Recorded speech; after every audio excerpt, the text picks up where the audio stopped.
Se você está ouvindo essas palavras agora, não pense que foi por acaso. O universo não trabalha com coincidências, ele trabalha com propósito.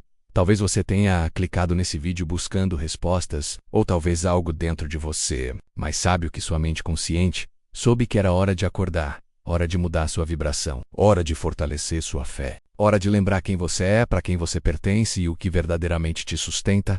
Antes de prosseguirmos, quero te convidar a fazer duas coisas simples, mas poderosas. Escreva nos comentários uma frase de poder que represente a energia que você quer ativar hoje. Pode ser algo como: nada pode me abalar. Minha alma é mais forte que meus medos. Minha confiança está no invisível. Eu sou intocável quando estou ancorado em Deus. Se inscreva no canal, não apenas para seguir conteúdos menos, mas como um pacto silencioso com você mesmo. Como Coembe diz hoje, eu me comprometo a não viver mais pela dúvida, mas pela certeza. E agora, respire fundo. Vamos mergulhar em uma das declarações espirituais mais potentes já escritas. O Salmo 27. Este salmo não é um desabafo. Ele é um grito de alinhamento. É como se o Espírito dissesse ao mundo visível: eu sei quem sou, eu sei quem me guarda, e não existe sombra capaz de apagar a minha luz. O Senhor é a minha luz e a minha salvação. A quem temerei? Essa pergunta não é apenas uma reflexão. Ela é uma afirmação disfarçada. É como se dissesse: eu já encontrei minha fonte, e porque sei quem me guia, não temo mais o caminho. A luz aqui não é uma metáfora fraca. Ela representa clareza espiritual, direção emocional e força vibracional. É a luz que ilumina os cantos escuros da mente, onde o medo tenta se esconder. É a luz que mostra que o problema não é tão grande assim e o que estava faltando era ver de outro ângulo. E a salvação? Não estamos falando apenas de livramento externo. Estamos falando de libertação interior. De ser salvo das vozes que dizem que você não é suficiente. De ser salvo da ansiedade, da culpa, da autopunição. Esse versículo é um lembrete: você não está sozinho. Você nunca esteve. Mesmo quando parecia que tudo estava desmoronando, havia uma força silenciosa sustentando você. O Senhor é a fortaleza da minha vida. Pense nessa palavra. Fortaleza não é abrigo frágil. É estrutura firme. É muralha. É uma fundação invisível que ninguém pode derrubar. E aí ele pergunta de novo: a quem temerei? Aqui está a chave. Quando sua fé está firme, o medo perde voz. O medo ainda pode tentar sussurrar, mas você já não escuta mais com os mesmos ouvidos. Quantas vezes você já teve medo do futuro? Medo de não dar certo? Medo de ser abandonado, esquecido, ignorado? Esses medos são alimentados por uma mente desconectada da fonte. Mas quando você se reconecta, como está fazendo agora, a frequência muda. Davi, o autor desse salmo, não escreveu essas palavras em dias fáceis. Ele não estava num palácio de tranquilidade. Ele escreveu isso cercado por inimigos, cercado por desafios, mas ancorado em algo maior. Quando os malfeitores me sobrevêm para me destruir, eles é que tropeçam e caem. Você percebe a inversão? Ele não diz que os inimigos sumiram. Ele diz que mesmo vindo contra ele, não prevaleceram. Isso é importante. Espiritualidade não é ausência de problema. É presença de equilíbrio em meio ao caos. É quando o externo tenta te puxar para baixo, mas o interno já decidiu subir. Essa é a diferença entre viver no automático e viver no alinhamento. Quem vive no automático é dominado pelos ventos do dia. Quem vive no alinhamento é guiado por uma bússola invisível, que não oscila conforme a tempestade. Ainda que um exército se acampe contra mim, não se atemorizará o meu coração. O que é esse exército hoje na sua vida? Talvez seja o medo de fracassar, talvez sejam dívidas, talvez seja o silêncio de Deus que faz parecer que você está sozinho. Talvez sejam pessoas que duvidam de você, não importa. Não é o exército externo que define sua vitória, é a resistência interna. Quando você aprende a proteger o seu coração, sua vibração, seu centro, você para de reagir a tudo. Você aprende a observar sem absorver, a entender sem se contaminar, a confiar mesmo sem entender. O segredo da verdadeira força espiritual. E então vem uma das frases mais lindas desse salmo: uma coisa peço ao Senhor, e a buscarei, que eu possa habitar na casa do Senhor todos os dias da minha vida. Isso não significa viver dentro de um templo físico. Significa viver na presença, habitar no estado mental e espiritual de conexão constante. Não apenas lembrar de Deus nos momentos difíceis, mas fazer dele o centro da sua consciência. Isso muda tudo. Porque quando você vibra a presença, o caos perde autoridade. Quando você vive em comunhão, você não apenas sobrevive, você flui. Pois no dia da adversidade ele me esconderá no seu pavilhão. Veja bem, a adversidade, Vera. Mas quando você está no lugar certo internamente, ela não te encontra. Você não está mais no radar do desespero. Você se torna invisível para a vibração da derrota. Sua mente muda de estação, e aquilo que te ameaçava já não tem mais frequência compatível para te atingir. É sobre isso. É sobre entender que o verdadeiro milagre não é fazer a tempestade desaparecer. É se tornar inabalável dentro dela, né? Então eu te pergunto, o que está tentando te tirar do centro hoje? Que pensamentos você tem alimentado?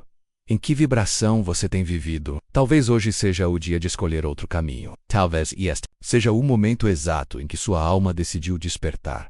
Use esse salmo como ferramenta. Não apenas leia menos.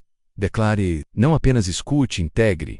Coloque como sua oração da manhã. Repita quando o medo quiser te dominar. Respire fundo e diga: o Senhor é a minha luz e a minha salvação. Ele é a fortaleza da minha vida. Não temerei. Repita até que o corpo sinta. Até que o coração aceite. E que a vibração reconheça. Você é maior do que qualquer ameaça que tente te cercar. E lembre-se, você não está sozinho. Aquele que te criou não dorme, não falha, não se atrasa. Ele te conhece pelo nome e sabe exatamente como te sustentar. Quando você começa a vibrar como quem já venceu, mesmo estando no meio do caos, algo dentro de você se alinha com a promessa, não a promessa feita pelos homens, mas a que foi gravada no seu espírito antes mesmo do seu nascimento. Porque, no dia da adversidade me esconderá no seu pavilhão. Esse verso é a chave. Ele não diz se o dia mal vier, ele diz quando. Porque o dia difícil virá. Mas a verdadeira segurança não está em evitá-lo. Está em saber onde se esconder quando ele chegar. Esse esconderijo não é físico, vibracional. É como um campo invisível que te protege não da vida, mas do desespero voca já reperu. Como algumas pessoas parecem atravessar as piores tempestades sem perder o brilho nos olhos, elas descobriram o pavilhão. Descobriram o lugar secreto, onde a alma se fortalece antes mesmo da resposta chegar. E esse lugar é acessado por quem aprendeu a viver pela certeza, não pela aparência. Esse é o segundo segredo do Salmo 27. Ele não te ensina a escapar do caos, ele te ensina a não perder sua frequência no meio dele.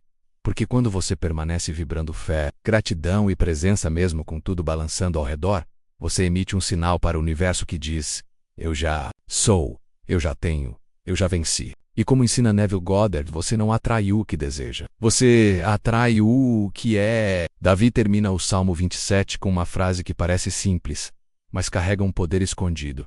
Espera pelo Senhor. Tem bom ânimo, e Ele fortalecerá o teu coração. Essa é uma tecnologia espiritual. É o ponto onde a mente e o espírito se alinham. Esperar, aqui não é ficar parado, é agir com fé enquanto o invisível se materializa. É continuar andando mesmo quando não há estrada visível. É dançar, mesmo sem música. É semear mesmo em terra seca. E por que bom ânimo? Porque a energia que você carrega determina o que você sustenta. O ânimo é o combustível da fé. Sem ânimo, sua frequência cai. E quando a frequência cai, sua visão fica turva. O ânimo não é só otimismo. É uma força vibracional que abre portais de oportunidade. É por isso que pessoas com fé verdadeira parecem loucas aos olhos do mundo. Porque mesmo sem ver, elas continuam. Mesmo sem resposta e elas declarem. Mesmo sem sinal, elas confiam. Esse é o caminho da frequência espiritual elevada. Esse é o caminho da prosperidade interna, antes da externa. Esse é o caminho da paz que excede todo entendimento agora. Aqui vai um convite. Feche os olhos por alguns segundos, respire profundamente e declare em voz alta, com a mão no coração. Ainda que eu não veja, eu confio. Ainda que eu não sinta, eu sei. A luz que me guia é maior que o medo que me cerca. Repita essas palavras quantas vezes forem necessárias. Elas não são mágicas, elas são portais. Cada vez que você as declara, você reativa o campo que conecta você com o que já é seu no plano espiritual. E aí está o segredo mais profundo do Salmo 27. Ele não foi feito para ser entendido, foi feito para ser vivido. Agora, dá para perceber que ele não é apenas um texto da Bíblia. Ele é um código de poder, um caminho vibracional, uma tecnologia espiritual embutida em palavras simples, mas carregadas de energia viva. E o mais incrível, você não precisa entender tudo agora. Você só precisa permitir que algo dentro de você reconheça essa verdade. Porque quando a alma reconhece, o corpo responde, a vida responde. O mundo muda. Te conto uma história real. Uma mulher assistiu à primeira parte deste vídeo e comentou o seguinte: eu estava completamente perdida, dormindo mal, cheia de medo, com dívidas me sufocando. Senti que esse vídeo apareceu para mim como um socorro espiritual. Depois que comecei a declarar os versículos e mudar minha frequência, Tudo começou a clarear. E completou. Consegui um trabalho, negociei minhas dívidas com paz, e o mais importante, eu voltei a sentir fé. Isso não é mágica. Isso é a resposta espiritual à mudança de estado interno. A mudança externa veio depois da mudança interna. O mundo dela mudou porque ela mudou o campo dela. E é isso que o Salmo 27 faz com quem não apenas lê, mas incorpora an el, transforma a oração em estado de ser. Fé em frequência constante. Agora me responda com sinceridade nos comentários. Qual foi a parte do Salmo 27 que mais tocou o seu coração? Qual verso ressoou com a sua história? Escreva isso. Escreva com fé. Esse comentário não é só uma resposta a menos. É um registro energético. E se ainda não se inscreveu no canal, faça isso agora. Não por mim, mas por você, por esse compromisso que está firmando com a sua alma, de caminhar pela fé, e não mais pelo medo, de viver a partir da verdade, e não mais da dúvida, de confiar na promessa. Mesmo quando o processo parecer longo, este canal é um ponto de luz na sua jornada. E juntos, vamos fortalecer esse campo espiritual dia após dia. Se esse conteúdo tocou seu coração, compartilhe com alguém. Talvez essa pessoa esteja no meio de uma batalha e precise lembrar que ela não está sozinha. Que o mesmo Deus que sustentou Davi no deserto, sustenta agora quem crê. E como está escrito, o Senhor é a fortaleza da minha vida. Fortaleza, não abrigo, não passagem. Fortaleza, isso significa que Ele é o lugar onde você habita, não onde se esconde. Ele é a sua base, não o seu último recurso. E quando você acessa essa vibração de fortaleza, nada pode te derrubar. Por dentro, o caos pode até gritar, mas a paz dentro de você vai sussurrar mais alto. E esse sussurro, quando sustentado todos os dias, se torna grito de vitória.